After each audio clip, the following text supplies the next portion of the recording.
আমার নাম প্রিয়াঙ্কা আক্তার। ছোট থেকে মা সব সময় আমার কানের পেছনে কালি লাগিয়ে দিত যাতে করে নজর না লাগে। আমি কখনো আমার চুল স্টাইল করে কাটতে পারতাম না, বাবা খুব বকা দিতেন, যার কারণে আমার চুলগুলো কোমর ছাড়িয়ে গেছে। আমার মা প্রত্যেকদিন রাতে ঘুমানোর আগে আমার চুলে তেল দিয়ে দিত। আমার গায়ের রং ফর্সা, আমার হাইট 5 ফুট। ছোট থেকে আমার মামি বলতো যে তার বড় ছেলের বউ বানাবে আমাকে। তার বড় ছেলে মানে আমার মামাতো ভাই, সবসময় ভাইয়ের চোখেই দেখি, তাই ওইসব কথা সবসময় আমার মা মজা ভাবতেন। এবার আমি কলেজে উঠেছি, মামি একদিন আমাদের বাসায় আসলেন, তাও আবার মিষ্টি নিয়ে। পরে আমি শুনতে পেরেছিলাম যে তার ছেলের জন্য প্রস্তাব নিয়ে এসেছে। আমার বাবা সোজা সাপটা মানুষ, তিনি সরাসরি বলে দেন যে তার ছেলের সাথে আমাকে বিয়ে দিবে না, আমি আরো পড়াশোনা করব, তারপর তারা অন্য জায়গায় বিয়ে দিবে। তারা চাচ্ছেন না আত্মীয়দের মধ্যে সম্পর্ক করতে। যে জায়গায় বাবা কথা বলেছে সে জায়গায় মা কোনো কিছুই বলতে পারে না, তাই মাও বাবার কথায় একমত জানালেন। এতে করে মামি প্রচুর অপমানিত বোধ করে এবং সেখান থেকে তার মিষ্টি নিয়ে চলে যায়। কলেজ থেকে আসার পর মায়ের মুখে আমি শুনতে পেলাম যে তার বড় ছেলের জন্য আমার প্রস্তাব নিয়ে এসেছিল মামি, আর বাবা তাতে না করে দিয়েছে। আমি মনে মনে খুব খুশি হয়েছিলাম। প্রথম কথা হচ্ছে তার ছেলেকে আমি ভাই ডাকি,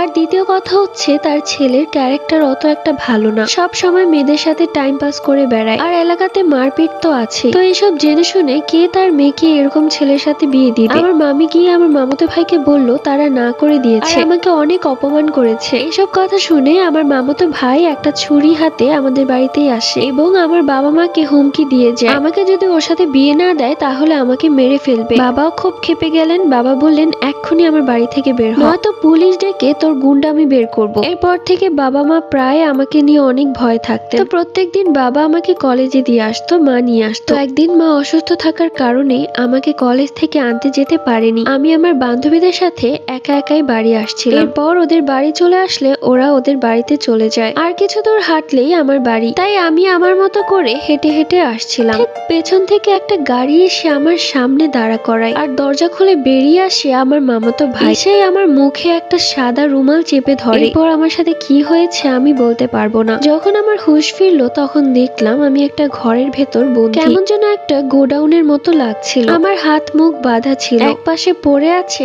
আমার কলেজের ব্যাগটা। আমি চিৎকার করার চেষ্টা করলেও ব্যর্থ হলাম, কেননা মুখ বাঁধা ছিল। কিছুক্ষণ বাদে দরজা খুলে এই রুমে আসলো আমার মামাতো ভাই। ওকে দেখে আমার প্রচুর রাগ হলো, কি পরিমাণ খারাপ হলে এরকম একটা কাজ করতে পারে। এরপর ও আমার মুখ খুলে দিল। আমি চিৎকার করে বললাম বাড়ি যাব। পার্ট 2 লাগবে? কমেন্ট করে জানাও।